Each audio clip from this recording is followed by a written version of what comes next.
রমাদান যে মাসে নাজিল হয়েছে আমাদের পবিত্র কুরআন, যে কুরআন আমাদের পথ নির্দেশ, আমাদের জীবনের চলার পথ এবং যা সত্য ও মিথ্যার পার্থক্য করে।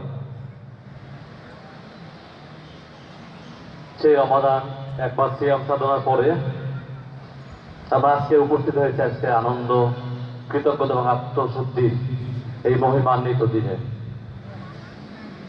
আমরা সবাই ভালো আছি তো? আলহামদুলিল্লাহ। আলহামদুলিল্লাহ। সুস্থতা মহান আল্লাহর সবচেয়ে বড় নিয়ামত। আজকে যে হাসপাতালে পড়ে আছে বা হাসপাতালে শুয়ে আছে, সেই জানে যে সুস্থতা কত মূল্যবান। আমি একটু প্রথমে আমার পরিচয় দেই। আমার নাম মোহাম্মদ আল মামুন। আমি গত 12 দিন আগে আপনাদের এখানে পিওন হিসেবে যোগদান করেছি আপনাদের সেবার জন্য। ধামরাই আপনার, এটা আপনার জন্মভূমি, জন্মস্থান।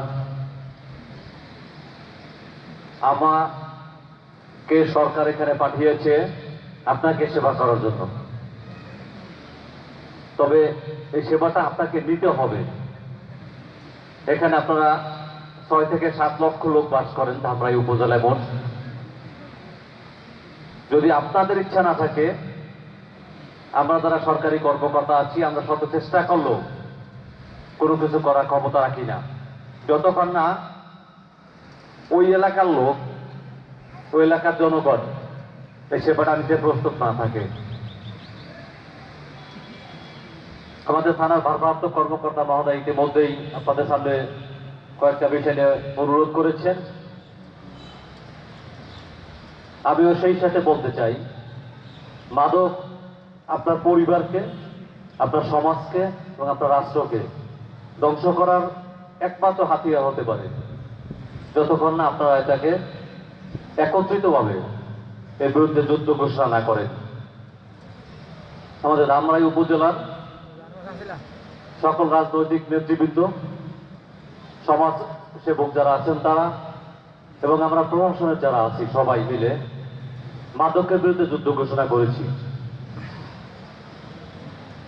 আমরা চাচ্ছি আপনার পরিবারটা বাঁচাতে, এই উপজেলাটা বাঁচাতে, সর্বোপরি আমার দেশটাকে বাঁচাতে।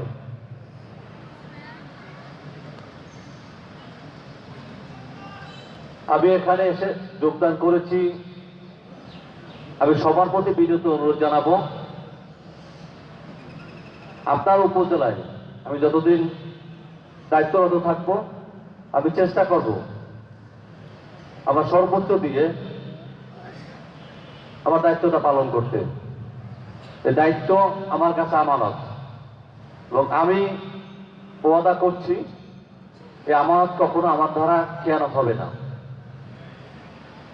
তবে আমি সবার প্রতি বিদ্রোহ অনুরোধ জানাচ্ছি, যে কোনো প্রয়োজনে উপজেলা প্রশাসন আপনাদের পাশে আছে, আপনাদের সাথে আছে। তবে এই উপজেলাটাকে আরো সুন্দরভাবে সাজাতে হলে আপনাদের সকলের সহযোগিতা একান্তভাবে কাম্য।